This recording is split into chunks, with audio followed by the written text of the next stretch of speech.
Hello everybody, my name is Jorge de Leon, and this is the video for organizational vision statements and the audit of them. I just Uber, um, and I'll just get right into it. Excuse me, I'm a little bit under the weather, but Uber's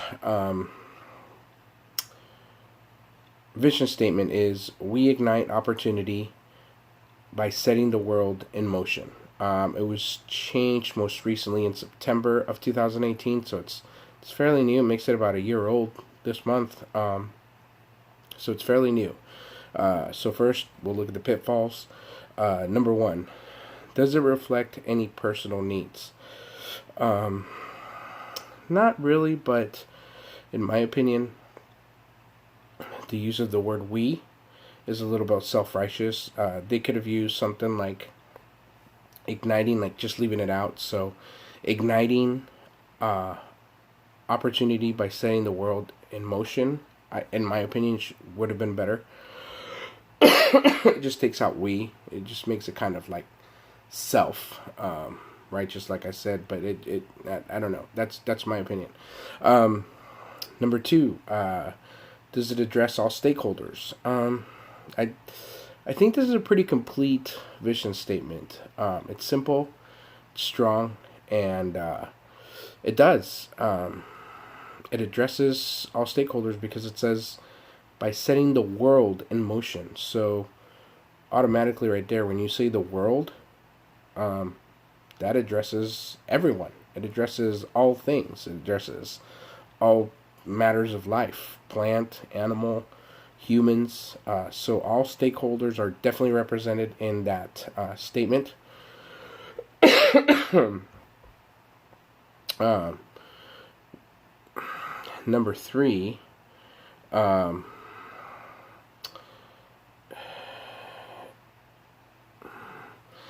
is it outdated? I'm going to say no. Again, because it was recently updated in September of last year. So for those reasons, it's not outdated. The previous vision statement was make transportation as reliable as running water everywhere for everyone. Again, a pretty good statement. I do think that the new one's better. But the fact that, excuse me, they recently changed it shows that they understand that it's always in a draft form, because they're changing it. And Uber's not the oldest company by any means. You know, they're a fairly new company, and so it shows that they're in a state of flux, and that's a good thing. Now for the differentiating factors, I made a little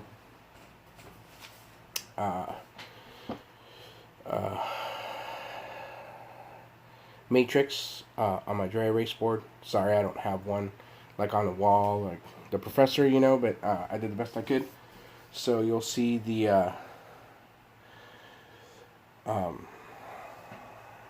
vision statement: we ignite opportunity by setting the world in motion. And I compared it to Uber versus taxis. I gave Uber innovation, service, and speed, and I gave taxi companies quality, cost, and sustainability. Excuse me. And I'll go into each different one. I'll break each different one down here for you in just 1 second. So, excuse me. Innovation. Like I said, I would give it to Uber, because taxi companies don't have apps. I've never seen an app for taxi companies. Taxi companies, they work as they've always worked. You call up, the dispatcher answers, and you say, "Hey, can I get a taxi at such and such address?" And they say, "Oh, we'll have one for you in 40 minutes, or we'll have one in 30 minutes." Well, with Uber, you don't have to do that. You just sign in. You say, "Hey, I want one at this address," and it says, here's the closest one. I can't remember because I don't use it all the time. I can't remember if it tells you, "Oh, so and so is willing to take it," or you choose your driver. But it's usually it chooses, like, it gives you the option of 3 drivers, I believe. to choose between, and you choose the closest one or the type of vehicle that they drive. I think you can choose all that. Um, but I would also consider the app being a safer alternative than sitting out on the street hailing a cab, especially in like big cities, like you know, um, if you go to San Francisco or Oakland or any major city, sometimes you don't know, you have the address where you go, where you went, and when you got there, it was earlier in the day, but say you're going out to dinner or you're going out to a club, at the end of the night, when you come out, it might be a little bit sketchy. So having the app, it's definitely innovative. It's definitely better. It's safer, because before you leave, you don't have to talk to anybody. You just pull it up on your phone. You say, "Hey, tax," and then you come out within seconds of it being there because the app tells you, "Oh, your driver should be there in 2 minutes or 5 minutes or whatever." So for those reasons, I gave innovation to Uber. Quality. I would have to give this. Excuse me. I'm a little bit under the weather. I would have to give this to the taxi companies because they own and service their own fleet of cars, which allows them to have much more control over the quality of their cars. When you have Uber, you don't know the person that's driving their car. You don't know if they service it, regularly. And I don't know, Uber might ask you for your service records, but I do think they have a requirement of how old your car can be, but I don't know if they require service records, but they can't force somebody once they're working to, provide the service records. I mean, I don't know how that works, but with a taxi company, they're going to have their service records, so they have much more control over the quality of their cars. You might not like that it's yellow, but it probably it had a recent oil change, and the cars, they can clean them, they can make sure they clean them, they can make sure they wash them. So for those reasons, I gave quality to taxi companies. Service is the third factor. Differentiating factor. I gave that to Uber. Why? Because you can choose the time that you want your driver to show up when ordering on demand. Of course, if you order ahead of time, like for example, my wife goes to she attends a retreat, I guess, for lack of a better term. She attends a retreat in Idaho, and she flies into Jackson Hole. Well, we have two little kids, 1 and 3, and for any of you that don't have kids, and for all of you that do, you guys know that schedule is of utmost importance. If you keep your kid on a schedule, you bathe them every day at the same time, and typically before bed, and you put them to bed at the same time, and you wake them up at the same time. Like typically they're more civil. They're more they just appreciate structure. Children, if you keep up, and up to a certain year, but when they're toddlers, like for example, my kids are 1 and 3, so anytime that we break their structure up, we don't keep them on the schedule, we keep them up really late at night, it's not going to be a good day the next day. My 3-year-old especially, she's going to just be in the worst mood, and you're not going to have a good day. So for those reasons, Uber gets to vote in service because I actually use them a few times a year when my wife has to get up and go to those retreats. She has to, go to the airport. So the night before even, I can pull up the app and order a car to be there at 3:30 in the morning when she has to leave. and I don't have to wake up the kids, put them in the car, take her there, drop her off, bring them home, and then wake up each individual child again. That would just be all bad. So for those reasons, Uber gets the service, and in the fact that in most cities, they operate 24 hours a day, 7 days a week, whereas taxi companies, it wouldn't be cost effective for them to do that. To be operating 24 hours a day, 7 days a week. At least I don't think it would. Speed. I gave that one to Uber again. For hours of operation reasons alone. Wait time. You know, with Uber, even on demand, you only have to wait maybe, I think the longest I've ever waited was maybe 15 minutes. But with taxis, I've had to wait 30 to 45 minutes. Because they have limited number of cars in a given area, and so sometimes if it's a busy night, all their cars are out, and if you live way out in the boonies and they have to get one of their drivers to go out there, you know they just have to choose the guy that's closest to you, which Uber does, but they typically have a lot more drivers because of the fact that they contract all their work out for costs. Excuse me, sorry. Cost, I gave it to taxi companies. Uber doesn't own or maintain their fleet, which you would think that would be a benefit. But because they don't, they have no control. And while this may be a money saver for them up front, I have the numbers here. In August of 2019, they posted a loss of $5.2 billion.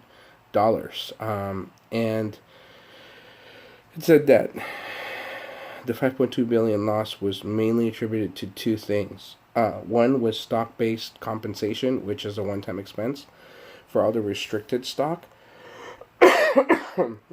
But $299 million of that cost was also for drivers. Uber said that was unfortunate, but it was required to keep their drivers and their talent. So I don't know. For that reason, I give cost to taxi companies because they own their fleet. So, and they control their drivers, and it's a set, wage. Whereas it appears that, Uber, I mean, we'll see in the months and years to come. But it appears that Uber's having to spend a lot of money on keeping drivers. Excuse me. And finally, sustainability. Sorry, it just keeps the coughing down to a minimum. Sustainability. I'd have to give it to taxi companies. For the reasons being that taxi companies own their own cars, and nowadays you see a lot of taxi companies with hybrid cars out on the road already. Uber doesn't own their cars, so they don't have any control over what cars they have out on the road. So for that reason, I mean, for those reasons alone, I would give it to taxi company because they don't have their own cars. They did say that they're looking into self-driving autonomous cars, but they don't know when that's going to happen. But that's not their business model, so they'll have to revamp their business model. And what's going to happen to all the people that they employ? I don't know. We'll have to see and stay tuned to see what goes on. However, the other thing too is recently, when was it? September 20th, I believe. Larry Ellison held like a retreat for entrepreneurs, and he kind of tore Uber. Kind of a new one, but you got to take that with a grain of salt because also recently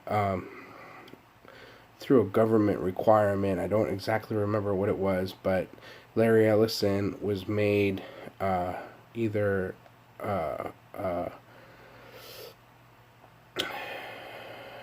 uh, consultant, or he was put on the board for Tesla.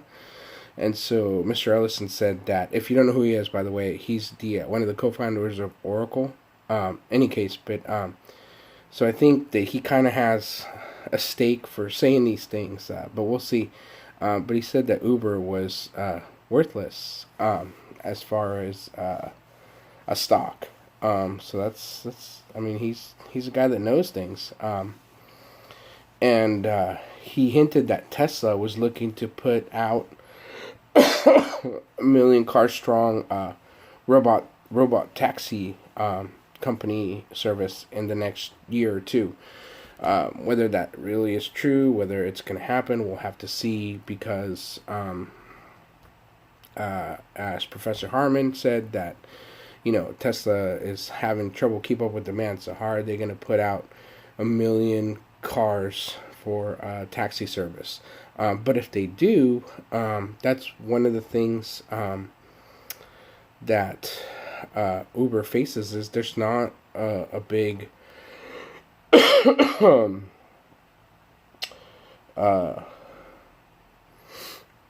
there's not a big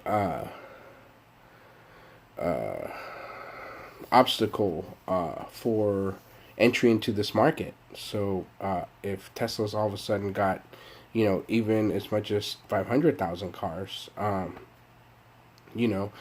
and they have in their robot taxis, they won't have drivers. They'll be able to not spend so much of their cost, which is one of the things that already Uber has to be dealing with. The cost for Tesla, if they were to do that, would be I would have to say that they would be able to afford a lot cheaper rates. So they would definitely beat Uber on those. So that's the 6 differentiating factors and the 3 pitfalls. Overall, I do think that Uber has a pretty solid vision statement.